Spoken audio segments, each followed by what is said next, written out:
मेरे प्रभु का विवाह होने वाला है। हर हर महादेव। रुकिए आप सभी, रुकिए आप सभी, शांत हो जाइए। क्या हुआ महादेव? ऋषि वशिष्ठ, क्या महाराज हिमावन कन्यादान करेंगे? महादेव, प्रथा तो यही है कि कन्या के विवाह में कन्या का कन्यादान उसके पिता ही करते हैं, और उनका तो सौभाग्य है कि वो स्वयं महादेव को कन्यादान करेंगे और उसके उपरांत उनको मोक्ष प्राप्त होगा।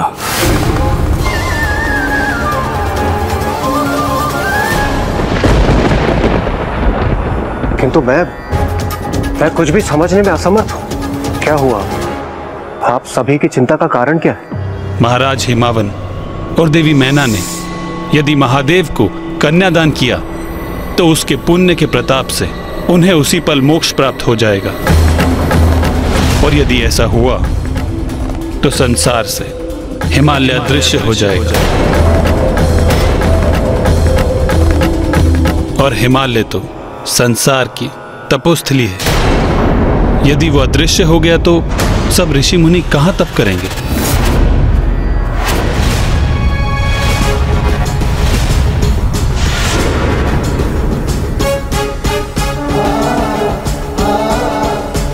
यदि महाराज हिमावन ने कन्यादान किया तो बहुत बड़ा अनर्थ हो जाएगा।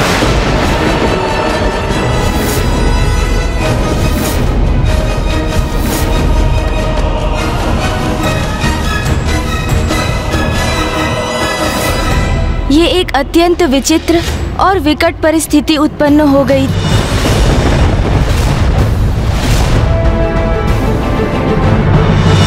माता पार्वती पूर्ण विधि विधान से अपने विवाह के लिए प्रतिबद्ध थी, किंतु कन्यादान के बिना उनका विवाह कहाँ संभव था।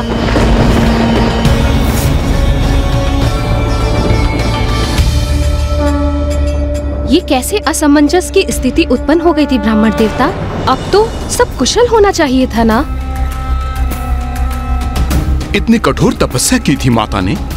जब उसका सुफल प्राप्त करने का समय आया तो उनके मनोरथ में एक और विघ्न आ गया। तो क्या इस उलझन को सुलझाने का कोई उपाय नहीं था?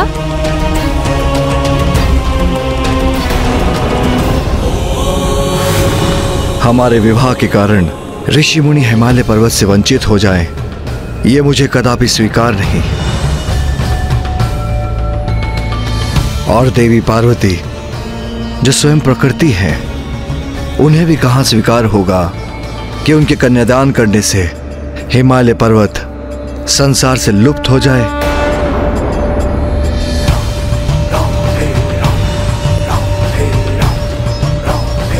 महादेव, कन्यादान विवाह की विधि का मुख्य भाग है, जो कन्या के लिए अपने पिता का आशीर्वाद तो है ही, किंतु उसके अपने जीवन में एक महत्वपूर्ण परिवर्तन का सूचक भी, क्योंकि कन्यादान से कन्या पुत्री की भूमिका के साथ अर्धांगिनी की भूमिका को भी अपनाती है। हमारे समक्ष एक विकट दुविधा है, किंतु महाराज हिमावन के द्वारा कन्यादान करने से अनर्थ हो जाएगा, अनर्थ हो जाएगा, अनर्थ हो जाएगा, अनर्थ हो जाएगा, जिसकी अनुमति मैं कदापि नहीं दूंगा।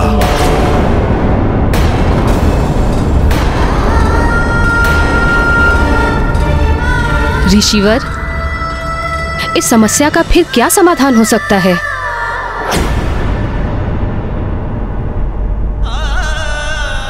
दृढ़ निश्चय हो तो सभी बाधाएं स्वतः मिट जाती हैं। दुविधाओं का अंत होता है और उद्देश्य प्राप्ति का मार्ग प्रशस्त हो जाता है।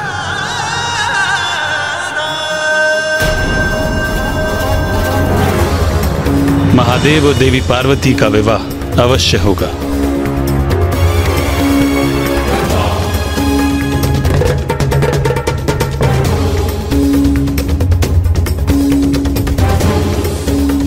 नारायण, किंतु कन्यादान? आप वर हैं महादेव, आप चिंता मत कीजिए और आप सभी बारात की तैयारियां कीजिए। शेष आप मुझ पे छोड़ दीजिए। मुझे ज्ञात है कि इस समस्या के निदान के लिए कौन उपयुक्त है। नारायण नारायण। प्रणाम देवऋषि नारद। पधारिए देवऋषि नारद, आसन ग्रहण कीजिए।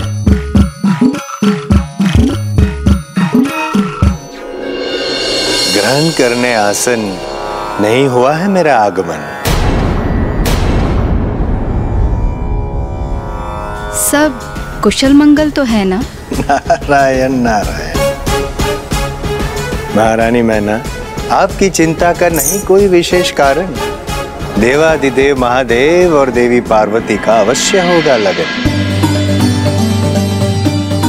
महारानी मैना, अभी अभी मैं कैलाश से ही आ रहा हूं और वहां भी अत्यंत उत्साह है। सभी में और सभी उत्साहित होकर बारात की तैयारी कर रहे हैं बड़े उमंग से।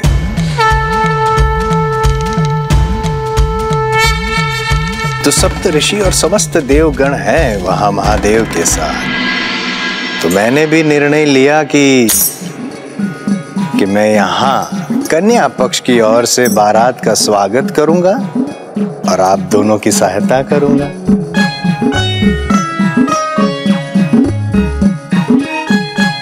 आपके शुभ विचार से हम कृतार्थ हुए देवऋषि नारद। इस शुभ अवसर पर आप हमारे साथ हैं, ये हमारा परम सौभाग्य है। नारायण नारायण। माता मैना, देवी पार्वती तैयार हो चुकी है। चलिए देवर्षि नारद, मेरे साथ चलकर पुत्री पार्वती को आशीष देने की कृपा करें। अवश्य। आइए आइए।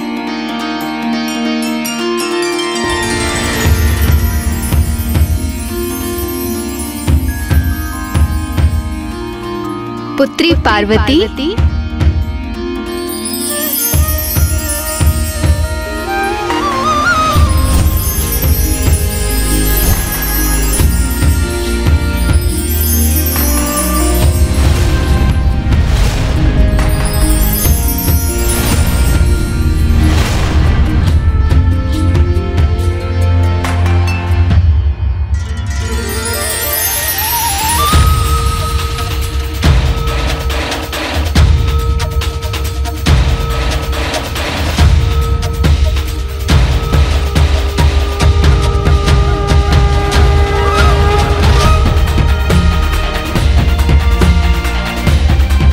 सुंदर, अति सुंदर, अद्भुत।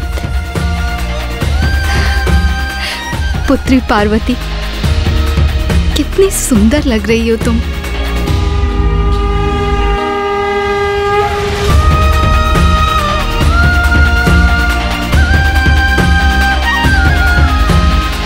पुत्री पार्वती, देवर्षि नारद कैलाश से यहाँ तुम्हें आशीष देने आए हैं। कैलाश से?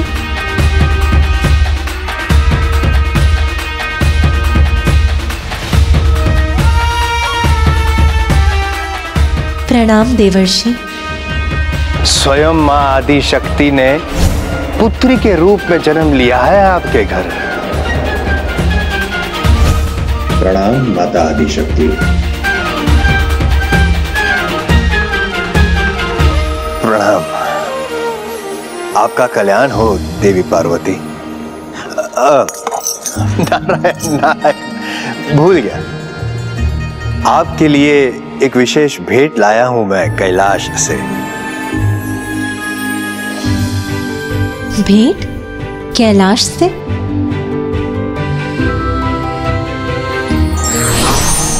विशेष रूप से मात्र आपके लिए, स्वीकार कीजिए।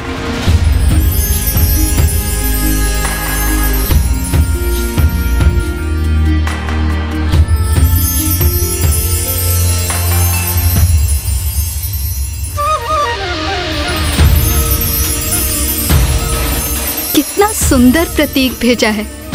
मेरे जमाता ने पुत्री पार्वती के लिए अपनी पुत्री के प्रति इतने अपार स्नेह का प्रतीक देखकर मेरा हृदय गदगद हो रहा है। अवश्य ही जमाता पुत्री पार्वती को सदैव सुखी रखेंगे, उपहारों की वर्षा कर देंगे उस पर।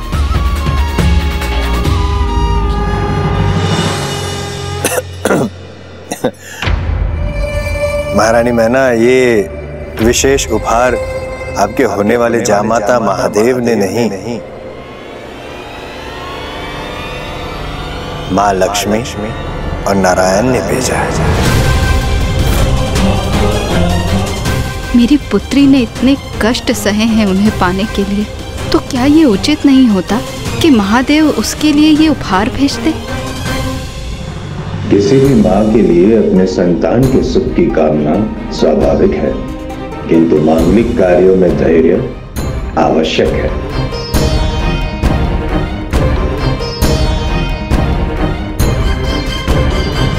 किंतु देव ऋषि योजना के अनुसार वहाँ पहुँचे थे ना ब्राह्मण देवता, फिर उसमें कुछ अनुचित कैसे हो सकता था? और क्या था देवर्षि नारद का विशेष प्रयोजन? देवर्षि नारद वहाँ क्या करने जा रहे थे?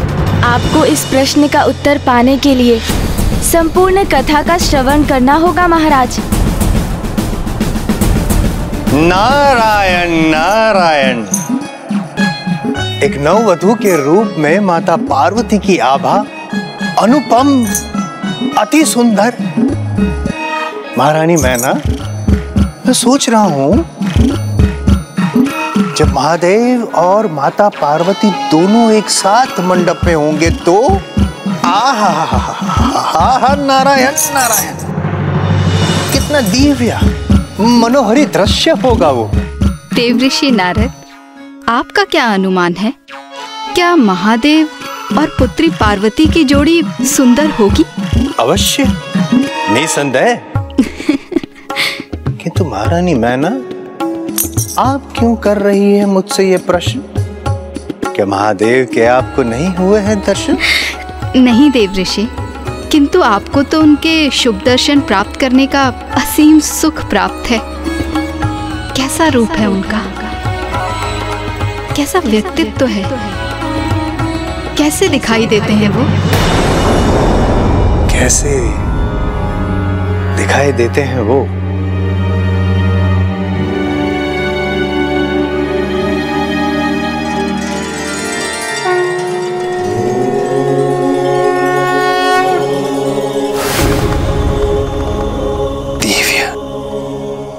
दिव्य है वे, दिव्यता की प्रतिमूर्ति है वे,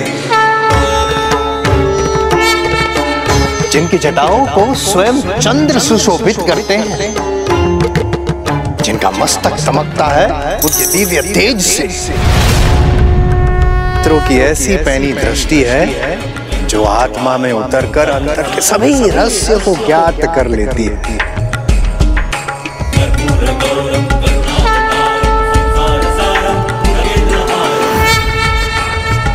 शब्दों से परे हैं, शब्दों से परे हैं जिनके रूप का वर्णन ऐसे दिव्य सुंदरता के स्वामी हैं महादेव। महादेव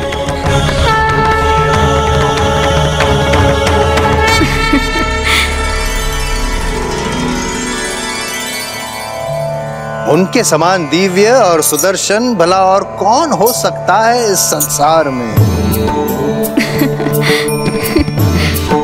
महारानी मैना बारात द्वार पर पहुंच गई है। महारानी मैना, शीघ्र अति शीघ्र आपको दर्शन होंगे, शुभ दर्शन होंगे महादेव के, और आपको ज्ञात होगा कि ऐसे जामाता को प्राप्त करना आपका कितना बड़ा सौभाग्य है।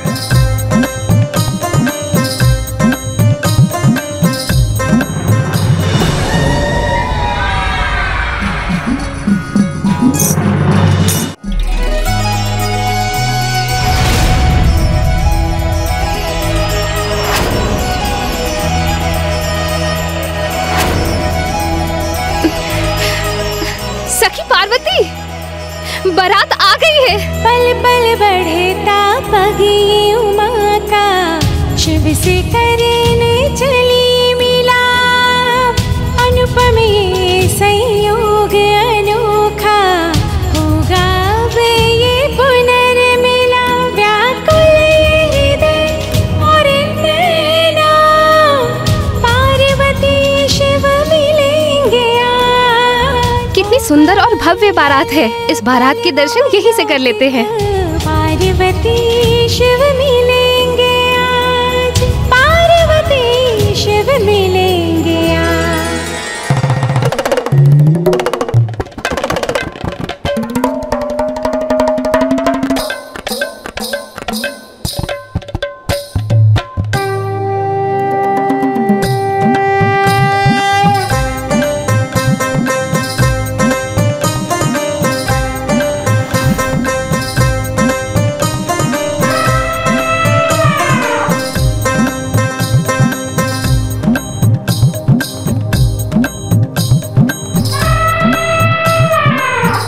देवी मैना, आपके होने वाले जामात को ढूंढ रहे हैं आपके नेत्र, है ना? हाँ देवर्षि नारद, आपके मुख से उनकी इतनी प्रशंसा सुनकर मैं उन्हें देखने के लिए अति आतुर हो रही हूँ।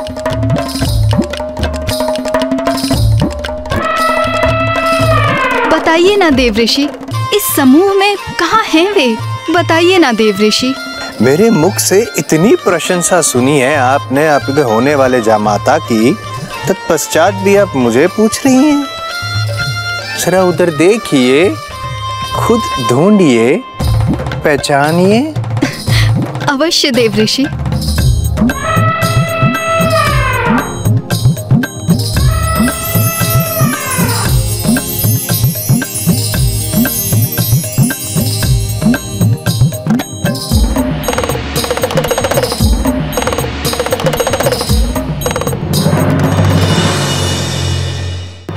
मैंने पहचान लिया देवऋषि उन्हें।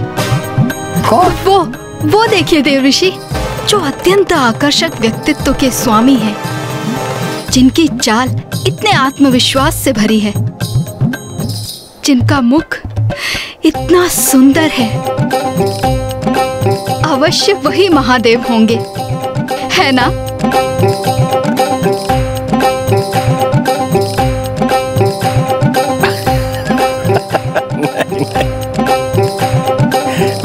नहीं महारानी मैना, उनका सौंदर्य तो महादेव के निकट भी नहीं। वे हंसराज हैं, गंधर्व के राजकुमार और महादेव के प्रिय भक्त।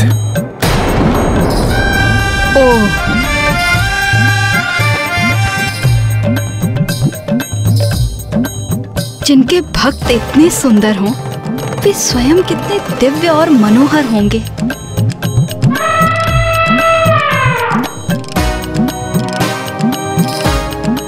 जिनकी जटाओं को स्वयं चंद्र सुशोभित करते हैं।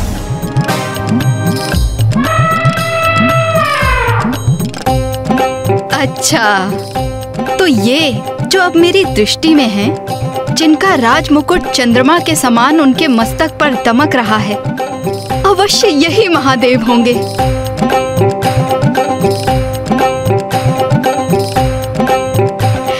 है ना?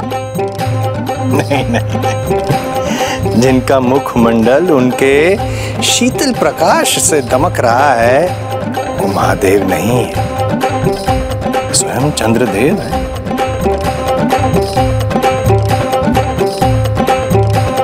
कैसा अनुपम सौंदर्य है चंद्रदेव का, जो स्वयं मेरे होने वाले जामाता की जटाओं में सुशोभित हैं। तब तो महादेव अवश्य ही और भी सुंदर होंगे।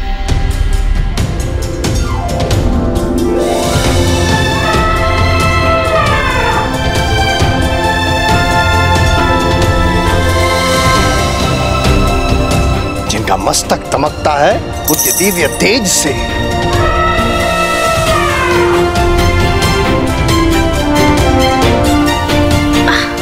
तो क्या वो महादेव हैं जिनका अपार तेज सबसे अधिक मुखरित है?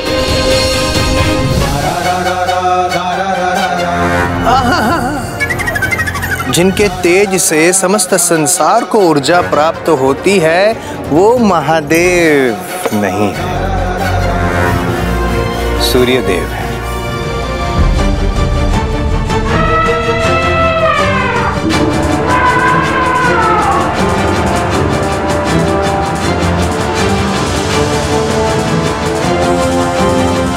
अच्छा, तो अवश्य यही जिनके व्यक्तित्व से ऐसा अनूठा आत्मविश्वास झलक रहा हो, अवश्य यही महादेव हो सकते हैं।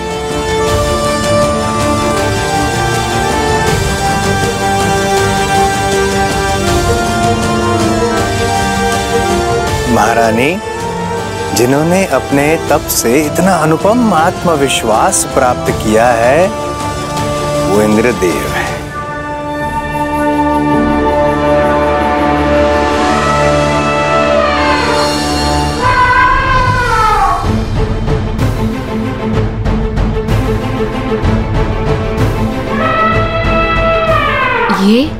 ये मैं क्या देख रही हूँ?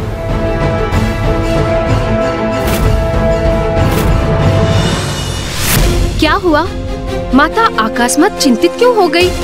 क्या अब भी विवाह में कोई विघ्न था?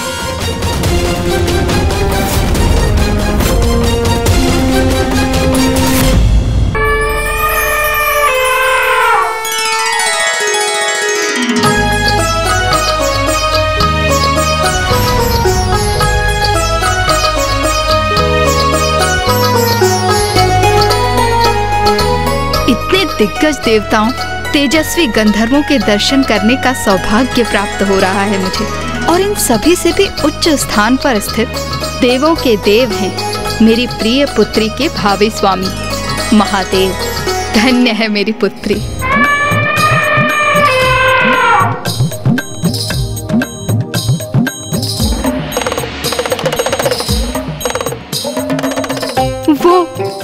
वो तो ब्रह्मदेव और माँ सरस्वती हैं।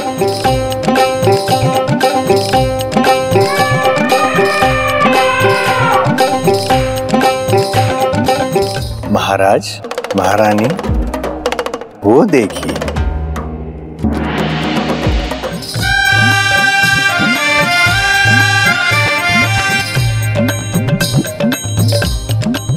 क्या वो है महादेव? वो है मेरे जमाता, हमारी पुत्री के भावी पति, हमारे जमाता। नारायण नारायण, ना ना ना ना ना, विष्णुदेव हैं। संसार के पालनहार श्री हरि नारायण स्वयं उपस्थित हो रहे हैं इस विवाह में। महारानी मैना, जब आपको नारायण का व्यक्तित्व इतना मोहक प्रतीत हो रहा है, तो जब आप महादेव को देखेंगी आप, तभी उनकी दिव्यता का आभास होगा आपको। महादेव के अनुपम शोभा का वर्णन तो मेरे शब्दों के परे है।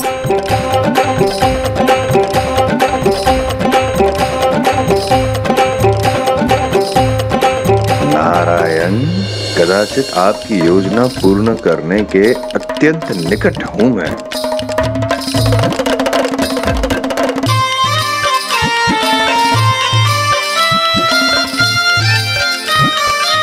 जिनके मित्र, सगे संबंधी इतने मनमोहक, आकर्षक और दिव्य व्यक्तित्व के हों, वे महादेव स्वयं कैसे दिखते होंगे, यही देखने के लिए मैं लालायित हो रही हूँ।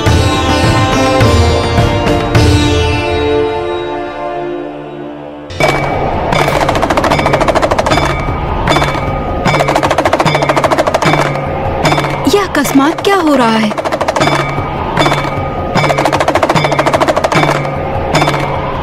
देव ऋषि नारद, ये महादेव के संग ये कौन है? अघोरी मलंग। गण, भूत, प्रेत आदि महादेव के प्रिय है।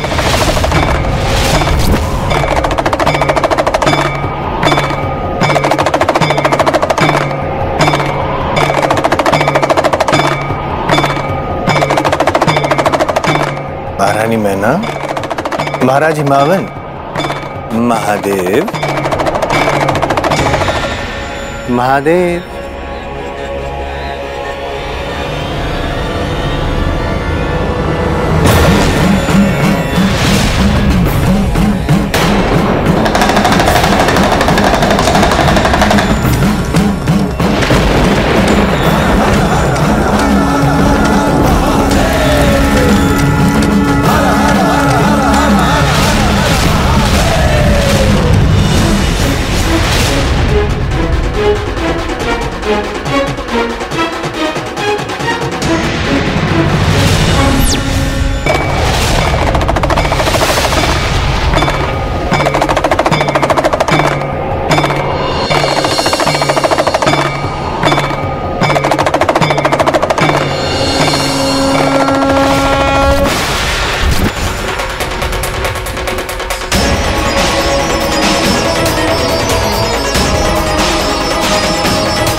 महादेव, जो देवी आदिशक्ति के वियोग में शांत और स्थिर हो गए थे। देखिए, देवी पार्वती ने उन्हें पुनः जीवित कर दिया है।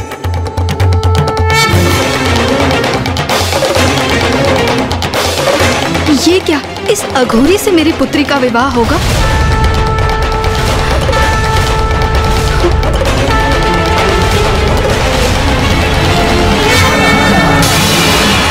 मैना,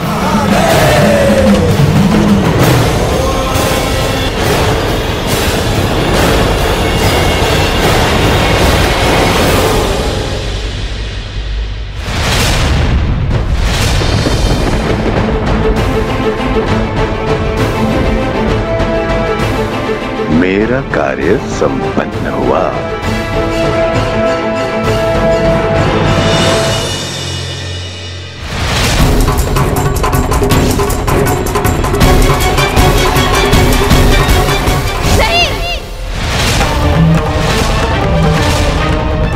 माँ, माँ,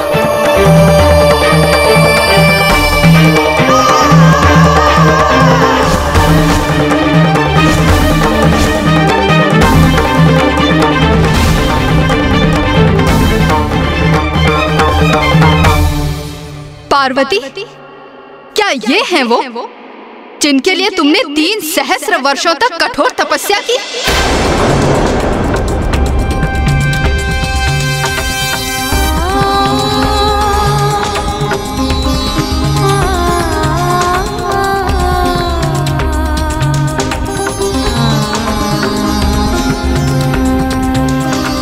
क्या त्रुटि रह गई थी हमारे लालन पालन में पार्वती, जो तुमने अपने लिए ऐसे वर का चयन किया? बताओ पार्वती, उत्तर दो, क्या दोष था हमारा? माँ, अब मैं तुम्हारे मुख से एक शब्द और नहीं सुनना चाहती। अपने इस निर्णय से तुमने मेरा और अपने पिता का अपमान किया है। इतने सर्वश्रेष्ठ गंधर्वों एवं देवताओं के होते हुए तुमने उनकी अर्धांगिनी बनने का विचार क्यों किया? माँ, और तुम दोनों कैसी सखियां हो तुम दोनों? तुमने तो उनके दर्शन किए थे ना, तो क्या ऐसे पति की कामना करती हो तुम अपनी सखी के लिए? क्या तुम सबकी मति मारी गई है? नहीं माता, जब हमने उन्हें देखा था तब। बस बस बस।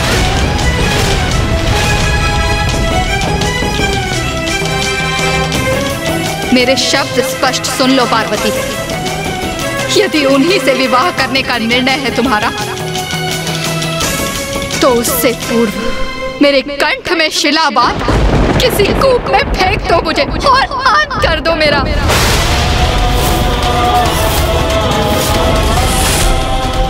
यदि विवाह मंडप में अब भी उन अघोरी के साथ बैठने की इच्छुक हो तुम, तो तुम्हें मेरी अर्थी पार करके जाना होगा पार्वती।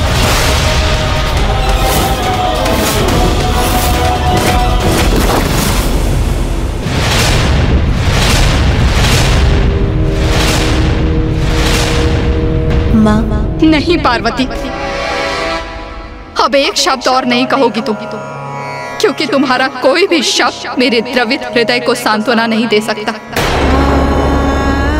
पिताश्री, माँ को इतनी व्याकुल अवस्था में देखने असहनीय है मेरे लिए। अब आप ही उन्हें शांत कर सकते। व्याकुल तो मैं भी हूं पुत्री, इसीलिए निशब्द खड़ा हमारी प्यारी पुत्री पार्वती का विवाह एक अघोरी के साथ,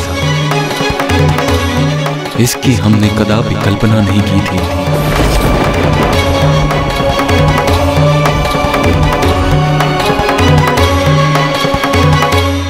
नारायण नारायण। प्रणाम। प्रणाम देवेश्वर। महाराज हिमावन, महारानी मैना, बारात आ चुकी है द्वार पर, आपको करना है इनका स्वागत। किंतु आप दोनों तो स्थित है किसी विचलित अवस्था में, जैसे कोई अघटित घटना की आपको हुई हो आहट।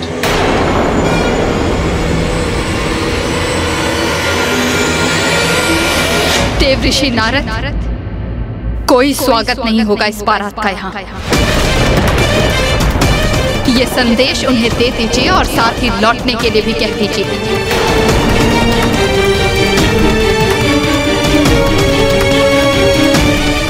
आज कोई विवाह नहीं होगा यहाँ। विवाह नहीं होगा? महारानी, आपके ये शब्द है अनुचित, कर रहे हैं मुझे विचलित। बारात का हो चुका है आगमन और यही नियति है। महादेव और देवी पार्वती एक दूसरे का करे वरण। नहीं, कदापि नहीं देव ऋषि। वो अघोरी मेरी पुत्री पार्वती के योग्य नहीं है।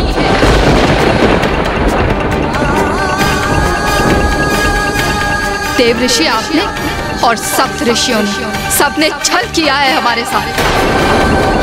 आप सभी को भली भांति ज्ञात था कि वो एक अघोरी हैं। फिर भी सप्त ऋषियों ने उनका प्रस्ताव लेकर यहाँ आने का दुस्साहस किया। और देव ऋषि आपने क्यों बढ़ावा दिया मेरी अपेक्षा को? क्यों भ्रमित किया मुझे? जबकि सत्य से तो आप भली भांति परिचित थे ना। आप मेरी बात तो सुनिए महाराज। नहीं देव ऋषि, अब मैं किसी के मुंह से कोई बात नहीं सुनूंगी। मुझे अपने हृदय और अपने नेत्रों के सिवाय किसी पर कोई विश्वास नहीं है और मेरा निर्णय स्थिर है। इस बारात को यहाँ से लौटना ही होगा।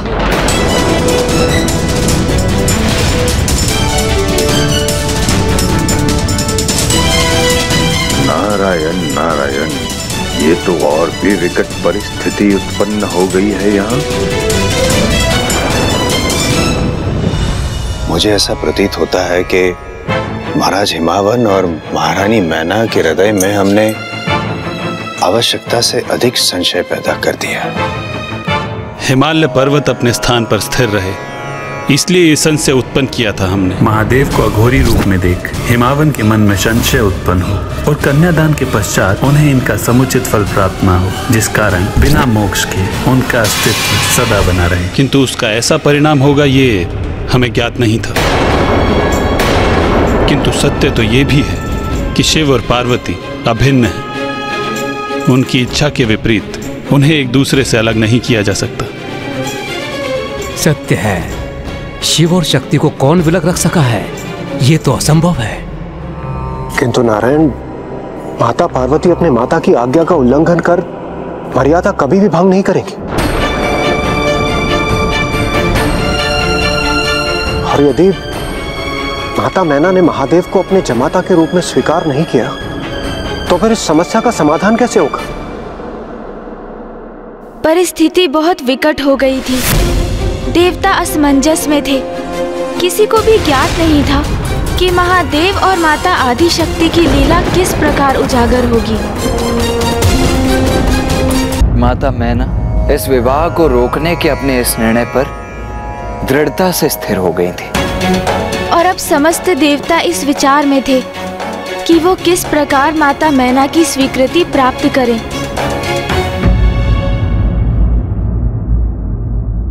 देवी मैना, समस्त देवता, ऋषि, मुनि सभी आपके द्वार पर पधारे।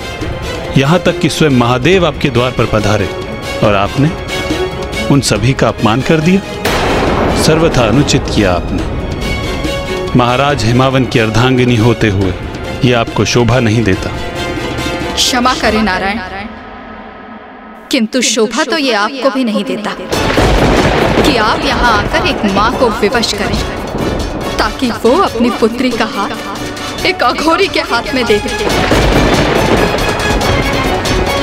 देवी मैना, मैं आपसे धृष्टता नहीं करना चाहते ब्रह्मदेव, इसलिए आप मुझसे कुछ भी कहने की चेष्टा ना करें।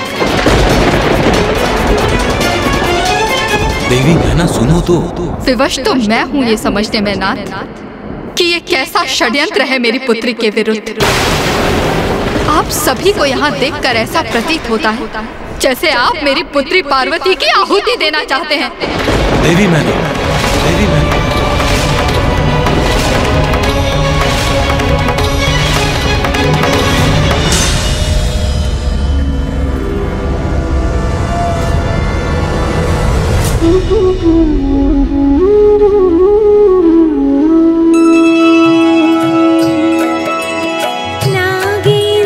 नागेन्द्रहाराय त्रिलोचनाय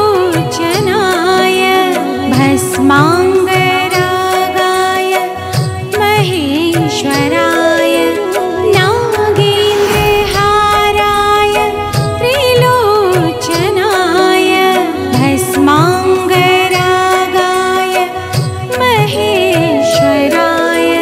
नित्याय शुद्धाय दिगंबराय तस्मै नाकाराय नमः शिवाय।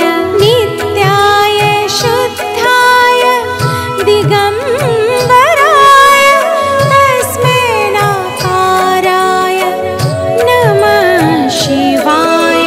नमः शिवाय, नमः शिवाय, नमः शिवाय, नमः शिवाय, नमः शिवाय, नमः शिवाय, नमः शिवाय, नमः शिवाय, नमः शिवाय, नमः शिवाय, नमः शिवाय, नमः शिवाय, नमः शिवाय।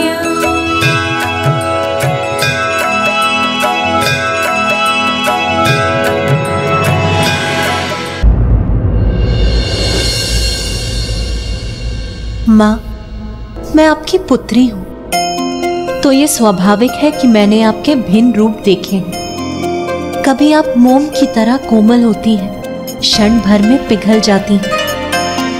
आपकी मुस्कुराहट से आपका संपूर्ण मुखमंडल दमक उठता है। तो कभी अनुशासन का पालन करने हेतु आप कठोर भी होती हैं, तो आपका मुख भी कठोर हो उठता है। आप नारी के भिन्न रूपों को भी दर्शाती हैं माँ। आप मेरी माँ होने के साथ साथ पिताश्री की पत्नी और हिमालय पर्वत की महारानी का दायित्व भी संपूर्ण कुशलता से निभाती हैं माँ। ये सभी आपके भिन्न स्वरूप हैं जो आपके दायित्व निर्धारित करते हैं माँ। किंतु माँ, इन सभी दायित्वों से परे आप है माँ। इसी प्रकार महादेव के भी अनेक रूप हैं। वो दिगंबर है, काल भैरव है, रुद्र है, शिव है। उनके जितने रूप हैं उतने ही नाम भी, किंतु है तो वो परमेश्वर ही, महेश्वर, सबके कर्ता, हरता, स्वामी, मेरे ईश्वर, सभी के ईश्वर, साक्षात महादेव।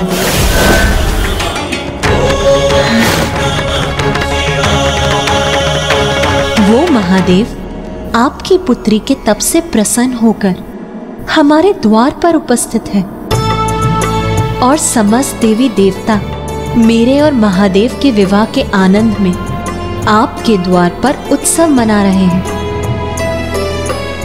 इससे बड़े सुख की बात भला और क्या हो सकती है माँ? मेरी नियति महादेव ही है। इसीलिए आप भी अपने मन से सभी शंकाओं को त्याग दीजिए माँ, और इस विवाह को होने की अनुमति दीजिए। ये आपकी पुत्री का अपनी माँ से निवेदन है माँ।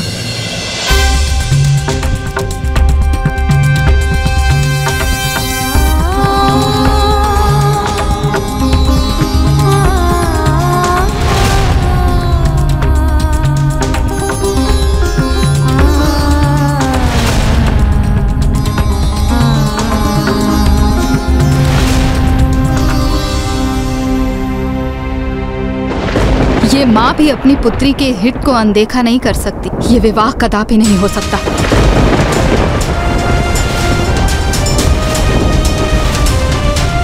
उस अघोरी को यहाँ से बारात लेकर वापस जाना होगा। ये एक पुत्री की माँ का निर्णय है।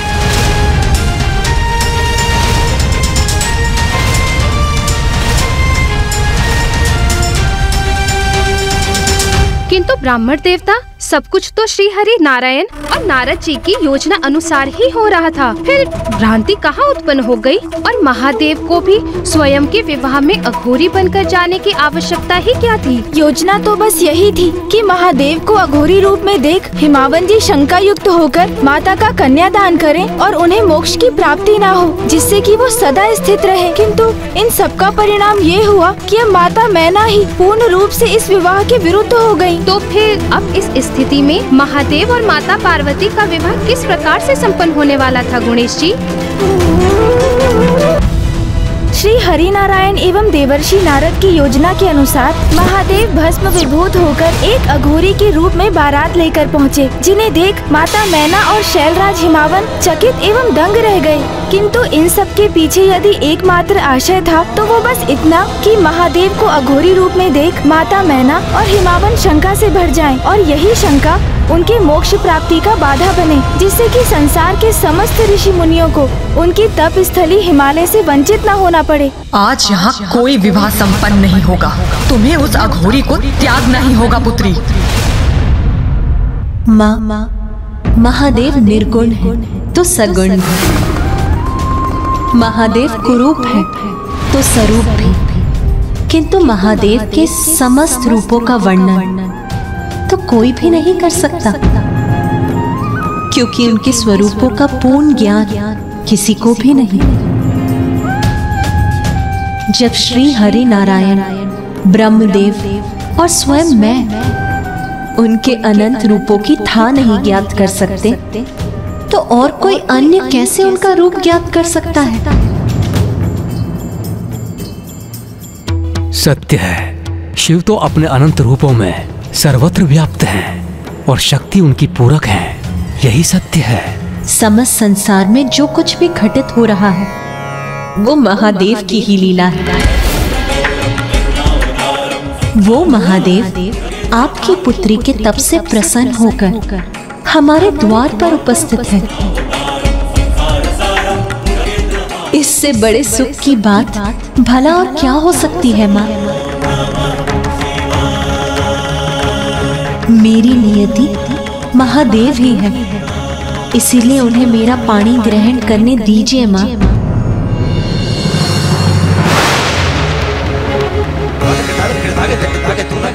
हमारी पुत्री उचित कहती है मैना, जो सभी के स्वामी हैं, जिनकी लीला अपरंपार है, उनकी इच्छा में हम बाधा कैसे उत्पन्न कर सकते हैं?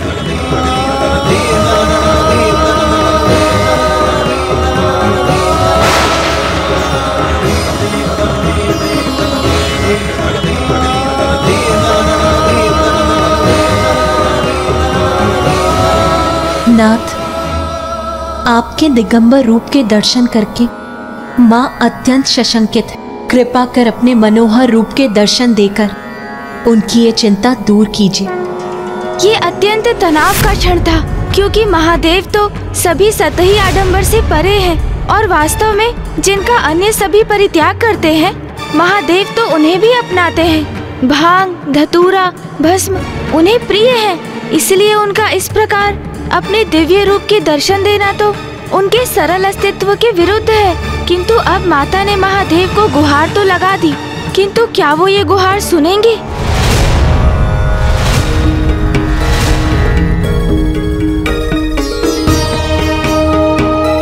माँ, अब संकोच मत करिए और चलिए मेरे साथ। चलिए? किंतु कहाँ?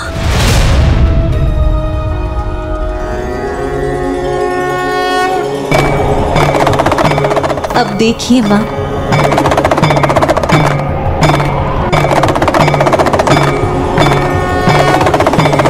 लगता है मैंने प्रभु को इतना भला बुरा जो कह दिया, इसलिए कदाचित वो यहाँ से लौट गए हैं। माता, आपको एक अद्भुत और दिव्य अनुभव होने जा रहा है। इसीलिए अब आप अपने नेत्र बंद कीजिए और उनका ध्यान कीजिए।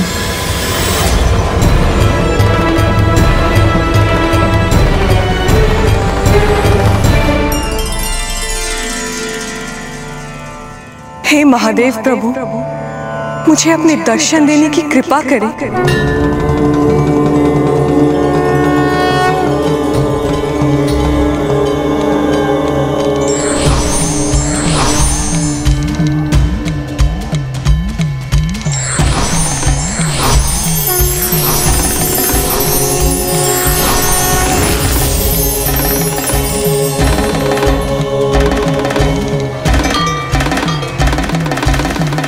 चंद्र भी पूर्ण हो गया बन के माथे की शोभा, त्रिलोचन त्रिकाल की जग में लागे अलौकिक ये आभा, बंधन का विष पान किए और नीलकंठ कहलाए,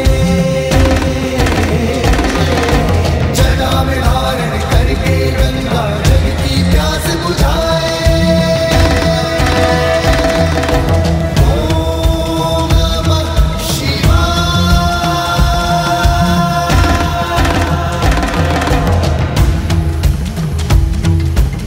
कितना दिव्य और अलौकिक है महादेव का ये मनोरम स्वरूप।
से करने चली मिला, अनुपम ये संयोग अनोखा, होगा अब ये पुनर्मिला, व्याकुल ये हृदय और नैना, पार्वती शिव मिलेंगे आज, व्याकुल ये हृदय और नैना, पार्वती शिव मिलेंगे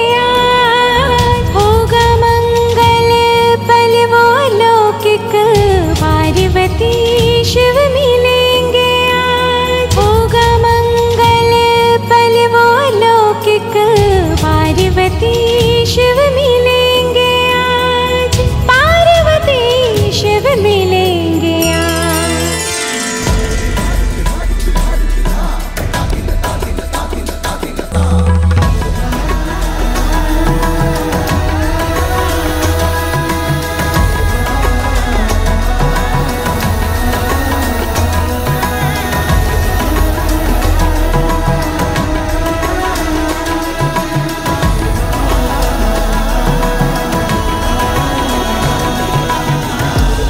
अंततः महादेव और माता पार्वती के विवाह का योग बन ही गया।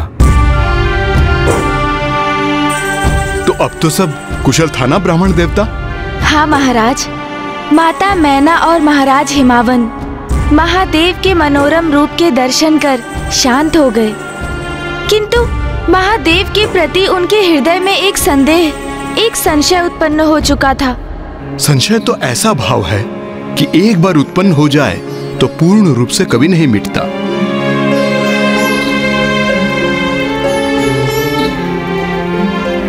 कन्यादान के लिए हाथ आगे बढ़ाइए।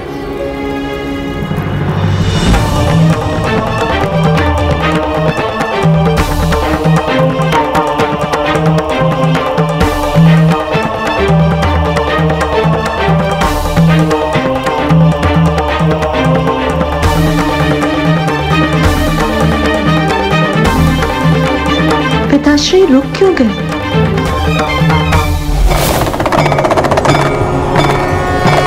मुझे ज्ञात है महादेव ही पुत्री पार्वती की नियति है, किंतु मेरी पुत्री को उनके कौन से रूप के सानिध्य में रहना होगा?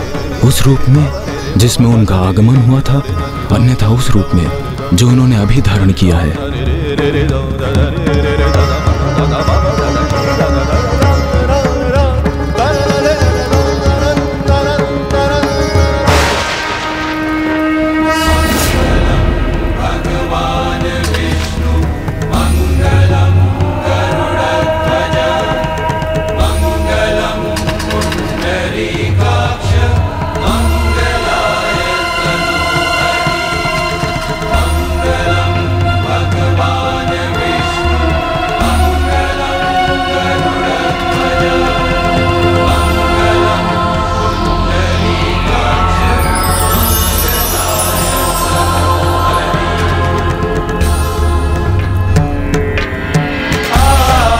नारायण देवी आदिशक्ति के प्रिय भ्राता हैं।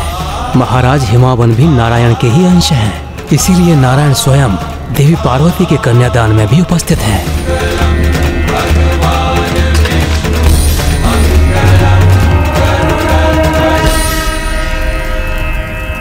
सुख दुःखानि सर्वाणि त्वया सह विभज्यते, यत्तत्त्वं वहं तत्र प्रथमतः ब्रवीमि। कुटुम्ब रक्षकार्यास्तामि अबालपुत्रहदिदम्, अस्मि नास्ति च सन्तुष्टा द्वितीयसा गृहीतम्। रुद्रो भक्तिरता नित्यं सदैव प्रियभाषिणी, भविष्यामि पदेच्चैव तृतीयसा ब्रवीमि। आर्ते आर्ता भविष्योमि सुखदुःखा विभागिनी, तवाज्ञा पालयाम्यामि कन्या भूर्यपदे।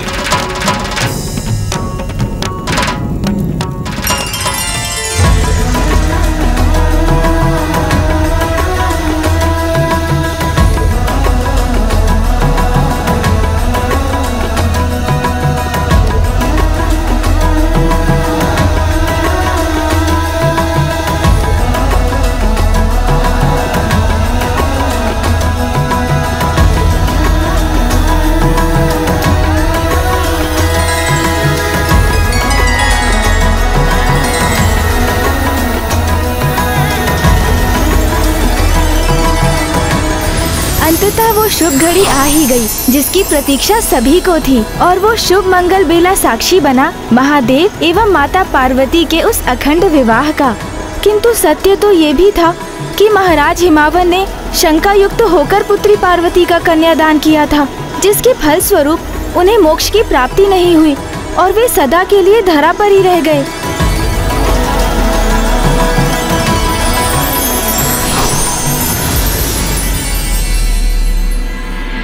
अपना मनोहर रूप धारण करने हेतु आपको अनेकों धन्यवाद। पार्वती, आपने मुझे पाने के लिए पुनः जन्म लिया, मेरी सेवा की, मेरा सानिध्य प्राप्त करने के लिए तपस्या की, इतनी कठोर परीक्षा दी, तो आपकी मां को मनाने के लिए इतना तो मैं कर ही सकता था। शिव की शक्ति है आपके बिना मैं कुछ भी नहीं। अब मैं आपको अपने से विलग नहीं होने दूंगा।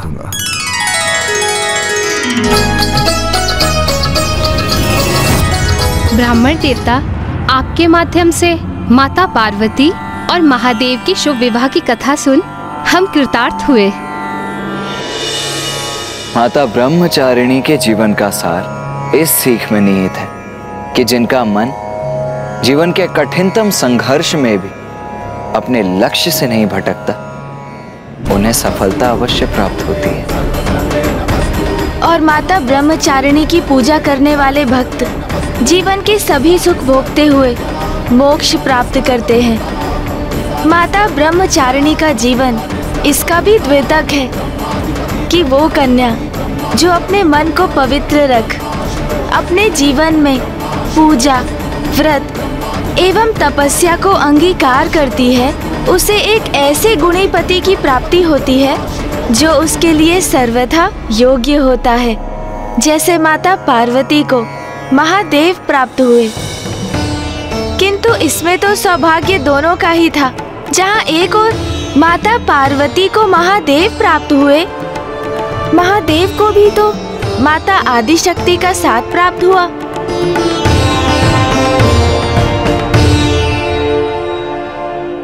महाराज, माता, अब आप भी अपने नेत्रों को बंद कीजिए और अपने द्वितीय चक्र स्वाधिष्ठान चक्र पर अपना ध्यान केंद्रित रख माता ब्रह्मचारिणी की प्रार्थना कीजिए।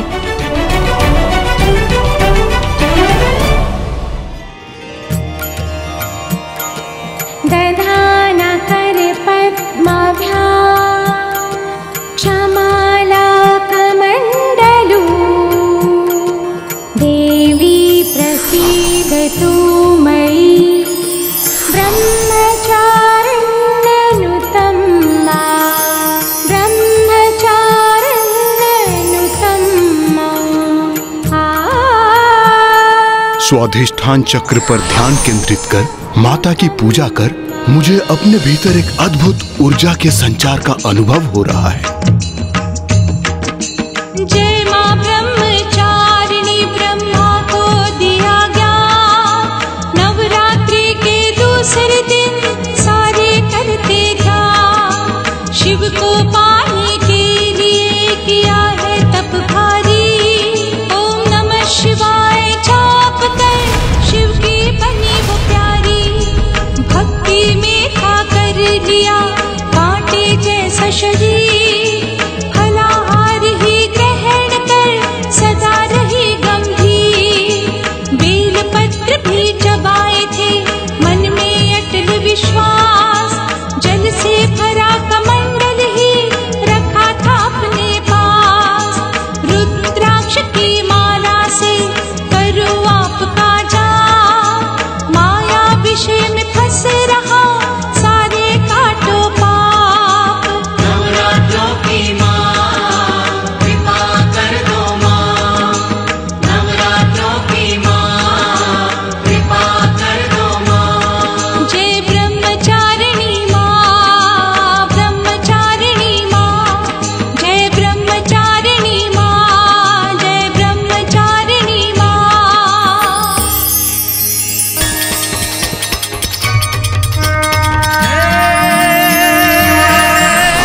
हस्त कमल और कर में कमंडल माता ब्रह्मचारिणी, शिव को प्रसन्न किया अम्बे ने, धर के रूप तपस्विनी है माँ, धर के रूप। अब हम माता के तृतीय स्वरूप की कथा कल सुनेंगे।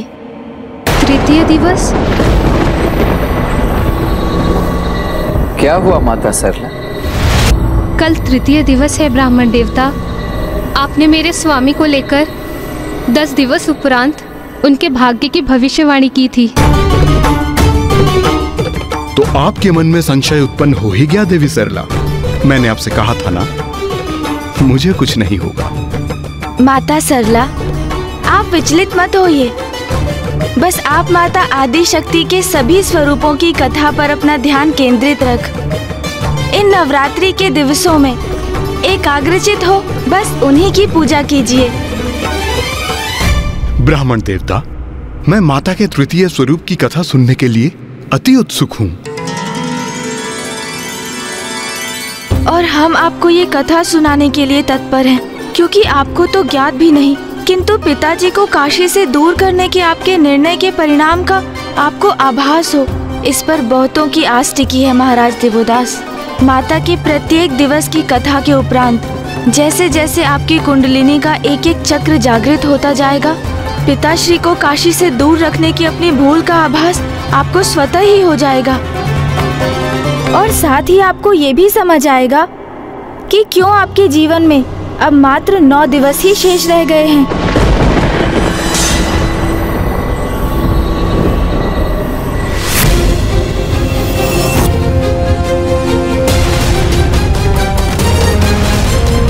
माँ आदिशक्ति, मैं वेद माता आपसे गुहार लगाती हूँ, कि कृपा कर वेद की रक्षा कीजिए।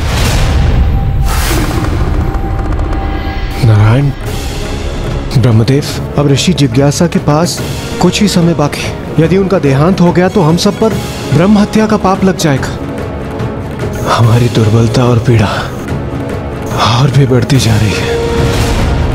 आपको धैर्य रखना होगा इंद्रदेव। कदाचित कुंडलिनी के सभी चक्र जागृत होने के उपरांत महाराज दिवोदास महादेव को काशी बुलाने के लिए सहमत हो जाएं।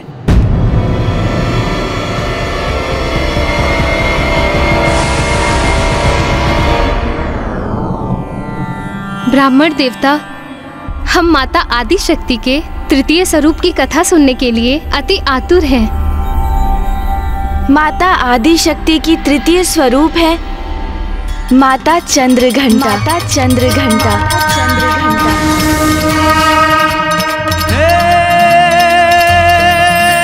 शीश चंद्र और रूप अलौकिक है माँ चंद्रघंटा। घंटे की नाद से पाप विनाशे हरती सारी विपदा है माँ। हरती सारी विपदा है माँ। हरती सारी विपदा। ईश्वर के रूप अनंत हैं। जो जिस रूप में स्मरण करता है ईश्वर उसी रूप में अपने भक्त को कृतार्थ करता है।